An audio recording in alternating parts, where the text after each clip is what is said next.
ચાલો મિત્રો, અત્યારે આપણે સવાર પડી ગઈ છે. આ છે સવારનો નજારો, દેખ શકते हैं.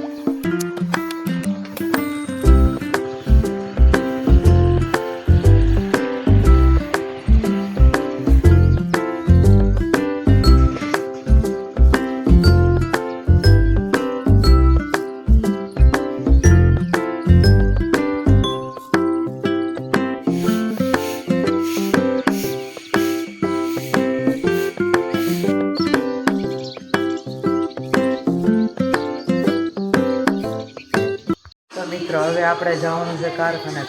આપણે ઘરે જ છે એટલે કાંઈ ઉપાડી છે નહીં. આપણે ઘરે ને ઘરે બેસવાનું. તો મિત્રો હવે આપણે માણકીને લઈને જવાનું છે ગામ. તો મિત્રો બપોર પડી જાય છે ને આપણે બનાવી નાખ્યા છે 18 હીરા.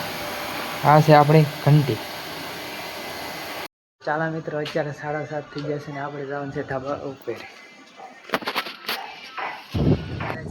સમય આવ્યો છે.